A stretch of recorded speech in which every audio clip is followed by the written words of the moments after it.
I expressly do not consent to this court's jurisdiction and do not. Well, then Any you are rights. not a named party. So if you're not consenting to this court's jurisdiction. Welcome back to the courtroom, where today's case is a roller coaster of addiction, family struggles, and second chances colliding with the harsh reality of the law. Meet Tony Howell, a man facing the weight of felony drug charges, possession of methamphetamine in quantities that could lock him away for up to 20 years. But it doesn't stop there. This case pulls in family members, a heartbreaking story of loss, and a judge who isn't afraid to lay down tough love. Will Tony's plea for mercy and his devotion to his daughter be enough to sway the court? Or will his actions outside the courtroom seal his fate? Stick around, because this one is packed with twists that you do not want to miss. Sit down. It does call the case of VMC Rio LLC versus Nettie Whitlow and Yolanda Whitlow Tice. Good morning, Your Honor. Good morning, sir. Morning, Your Honor. Good morning. State your appearance, please. All right. Ian Redmond, P70599, on behalf of the plaintiff. And your name, ma'am? Right here, the judge is clarifying the charges. Tony is facing a second-degree felony, not small potatoes. We're talking anywhere from 2 to 20 years behind bars, plus a fine of up to $10,000. That's life-changing. But the key phrase here is deferred adjudication. For those new to legal terms, that means the court withholds a finding of guilt as long as Tony completes probation. It's essentially a deal. Stay clean, follow the rules, and avoid a felony conviction. But if he slips up, the full 20 years could come crashing down on him. High stakes, right? Doshia Banks occupant. Pardon? Doshia Banks occupant. Doshia Banks occupant, Your Honor. Okay. So you're not Miss Whitlow? No. So what is your position in this case as you see it? If I may, Your Honor. Okay, good. Go ahead. Ms. Banks claims to be an occupant of the property. She filed a bankruptcy case listing the property as hers. The bankruptcy stay was lifted, which gave rise to our motion to reopen the case. The order lifting stay I would like to present to the court because it has some interesting language in it, Your Honor, which includes, it is further ordered that the bankruptcy court finding this filing of this petition was part of a scheme to delay, hinder, and defraud VMC REO. Notice how Tony's attorney highlights the human side, the 2-year-old daughter, steady job history, and the fact that he's never faced felony charges before. This is Defense 101. Paint a picture of redemption, but judges have heard this 1,000 times. The real question is, does Tony's background make him a good candidate for rehabilitation, or is this just another promise that'll be broken the moment he steps outside? What do you think? Should a father's bond with his child weigh heavily in sentencing, or should past actions speak louder? LLC. Additionally, Your Honor, the bankruptcy court ordered, let me see, notwithstanding Rule 4001A3, a bankruptcy rule, Right. creditor VMC REO LLC may execute on its order immediately. The order shall be binding and effective despite any conversion of this bankruptcy case to a case under any other chapter of Title 11 of the United States Bankruptcy Code. Further, that the recording with the appropriate... This is where it gets messy. Police find Tony parked outside a building, tinted windows up, meth in his possession, and his excuse. He says he was trying to quit, that he pulled over to take a nap instead of using. Now, that could be true, or it could be a convenient story to soften the blow in front of a judge. But here's the real kicker. Kids were in the car. That takes this from a bad personal decision to something that potentially endangers minors. And that's the kind of detail judges can't overlook. Appropriate governmental entity of this order shall constitute a bar to refiling any case under any chapter of Title 11 of the United States Code as to the property located at 5779 Pinecrest Estates Drive, Ann Arbor, Michigan, the property in this case. A debtor in subsequent case under this title may move from relief from this order based upon a change of circumstances or for good cause shown after notice and hearing. Said bar shall be for 2 years from the entry of this order or until such time creditor relinquishes their rights to the property. This order came out June 24th of this year. I have a copy for you. All right. Thank you. I will note, Your Honor, that Ms. Banks has filed an appeal of that order in the federal Eastern District of Michigan. That appeal is pending, but the status quo as of right now is that there is no stay, and that order lifting stay holds until such time as the appellate court does something. Additionally, Your Honor. Yes, go ahead. Additionally, Your Honor, there is no stay from the appellate court. They have not issued a stay, and in fact, it would be appropriate that there would be a bond placed or an escrow order of some sort, because BMC has been the owner of this property for the past year and does not have access to it. Additionally, Your Honor, There's more. Go ahead. there's a lot going on. Yeah. Additionally, Your Honor, Ms. Whitlow, who, as far as I know, actually exists, but I don't have any evidence to that effect, has not appeared in any hearings in this court, did not appear for her deposition that she was noticed for in the federal case. The judge isn't pulling punches here. She zeroes in on the contradiction. Tony claims he's a devoted father, yet he's using meth while around children. This is a major credibility issue. Judges want honesty, but they also want accountability. And here, Tony's narrative is falling apart. It raises a broader question for all of us. Can someone battling addiction still be a responsible parent? Or does substance abuse automatically put kids at risk? Drop your thoughts in the comments, because this is one of those moral gray areas society keeps wrestling with. And in a federal case, the federal court issued a show cause order to Ms. Whitlow that she had to present certain documents from this court, which she failed to do. Her deadline to do so was, I believe, July 3rd. Let me confirm that. Oh no, July 10th. And she did not supply any of those documents. I can present that show cause order if you would like. I don't know that I need that because Okay. I'm not. The reason that I mention all of this, Your Honor, Go ahead. is that this is $1 million house in Ann Arbor that Ms. Whitlow purchased with a mortgage and less than a year later defaulted. The foreclosure went through, the sale occurred, the redemption period expired, and we came forward to evict. Since then, there have been multiple bankruptcies. Ms. Whitlow filed 2 different bankruptcy cases. A young man who apparently lives in Arizona filed a bankruptcy case and listed this property as his residence. Ms. Banks has filed a bankruptcy case and listed the property as her residence. It should also be noted that Ms. Banks was a bankruptcy preparer and has been forbidden from the bankruptcy court from preparing bankruptcies for anyone other than herself. The order lifting the automatic stay talks about that scheme of fraud. I list all of these things to show that the scheme continues.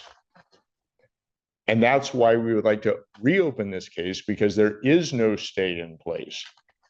We would like to move forward with an immediate eviction, at most an 11-day vacate, And if for some reason that would not be amenable to the court, we would ask for an escrow order. Now we hit the emotional core. Tony says his addiction began after his mother's death. Grief can be a powerful trigger, and it's not uncommon for people to self-medicate with drugs or alcohol during trauma. But courts don't deal in sympathy alone, they deal in accountability. While the backstory is tragic, it doesn't erase the fact that Tony chose meth as his coping mechanism. What's your take? Should trauma influence sentencing decisions, or is the law about consequences, regardless of personal pain? Or a bond on $1 million property, I think it would be reasonable that $10,000 a month rent would be reasonable. Right. Thank you. Ma'am, Yes, Your Honor? what do you want to tell the court? Well, just for 60 seconds, and then I wrote something up because I am nervous, quite nervous. But I, Doshia Banks, is respectfully appear specially and conditionally for the sole purpose of protecting federally vested occupancy rights and opposing unlawful state action. I expressly do not consent to this court's jurisdiction and do not. Well, then Any you are rights. not a named party. So if you're not consenting to this court's jurisdiction, sit down.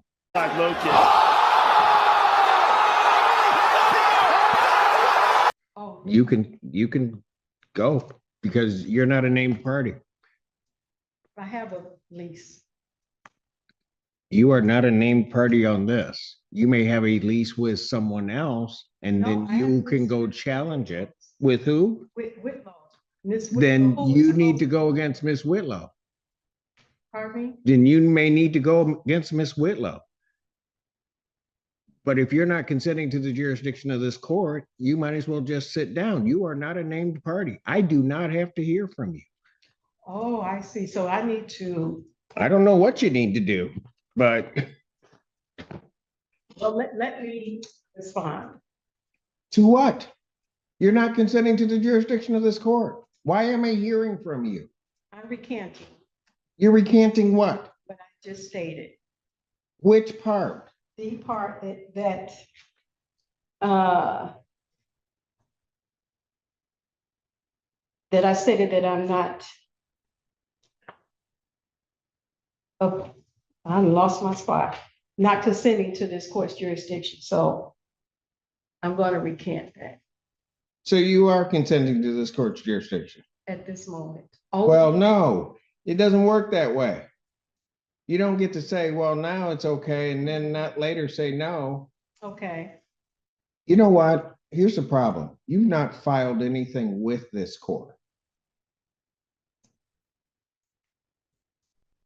No. So I don't know why, on those grounds, why I'm hearing from you. The judge hands down a pretty balanced sentence: 5 years deferred adjudication, an $800 fine, community service, drug court, and strict no-contact orders with Anna and Leah. This isn't prison time, but it's no walk in the park either. Essentially, the judge is saying, here's your lifeline, don't waste it. It's a chance for Tony to turn things around, but it comes with razor-thin margins for error. One slip, and the deal's off. If you were the judge, would you have gone easier or tougher here? okay.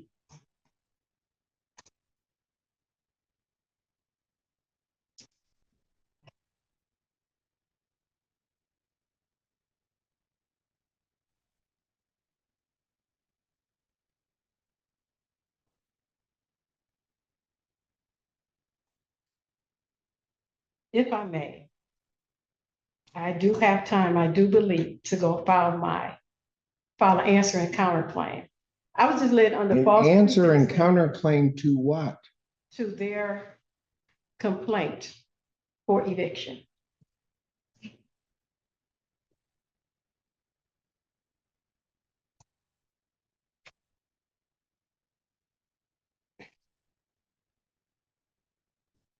You have a lease with, allegedly, with Miss Whitlow. Correct. Then that is who you need to pursue it against, Okay. And or whatever the heck you're doing. well, Because you don't have, there is no privity of contract to the extent there would be, or relationship as between the plaintiff in this case and you.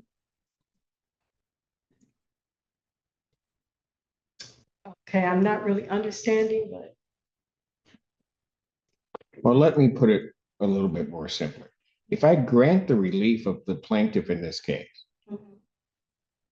and grant an order of a judgment and an order of eviction in Okay. 10 days, okay, any claim of your interest in that property, you have to go after the Whitlows because that's the only person you have a contract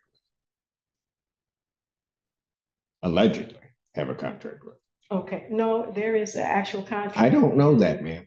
We've actually been. I don't know communicating that. Okay, I know you don't know that 'cause it's not before you. Correct. I see, I see.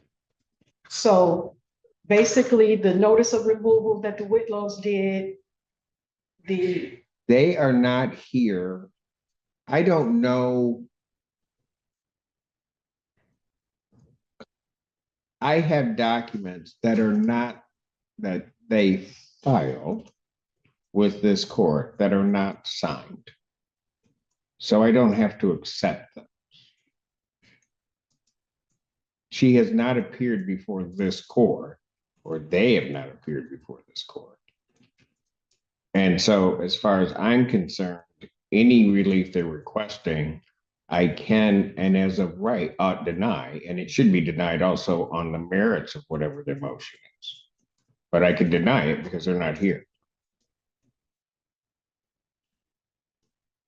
okay.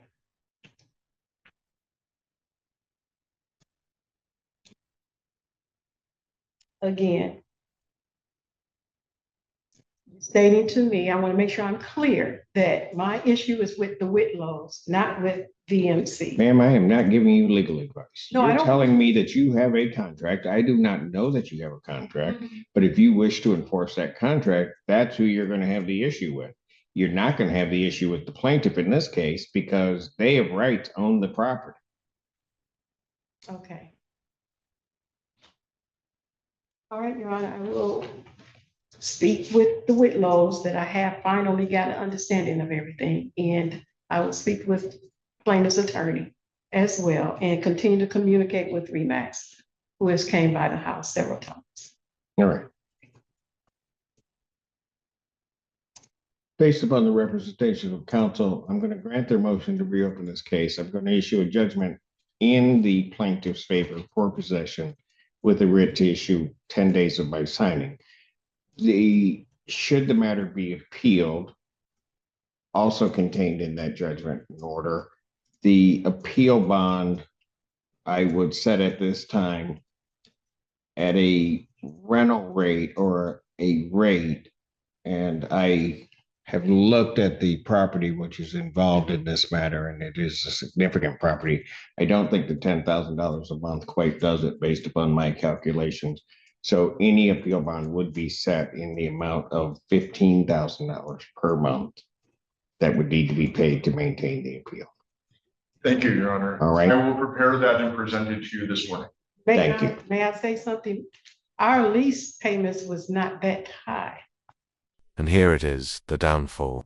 Tony violates probation by tampering with his ankle monitor. For those unfamiliar, that's a huge deal.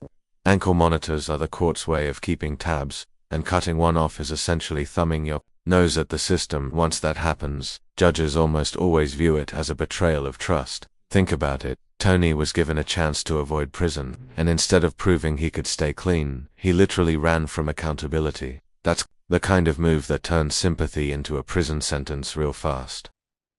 At all. I'm not sure what her mortgage payments were. That was not our amount we paid. Then I'll tell you what. If the Whitlows wish to come and object to my order of $15,000 as an appropriate bond, they may do so. I do not believe that you have standing to object to the court's order.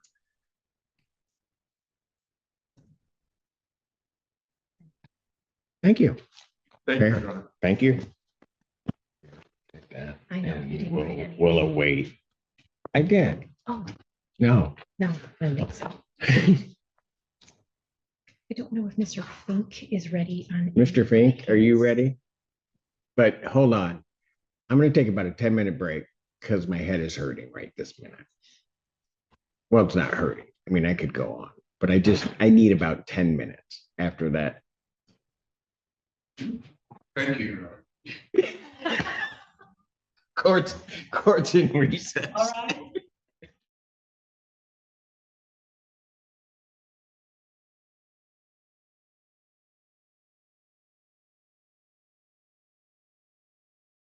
Asterisk, and there you have it. The court officially revokes Tony's probation and sentences him to 5 years in prison, plus an $800 fine. A tragic ending to what could have been a second chance. This case is a textbook example of how addiction, grief, and poor decisions collide in the justice system. It's a reminder that deferred adjudication isn't forgiveness, it's conditional mercy. Break the terms, and the full weight of the law comes crashing down. What do you think?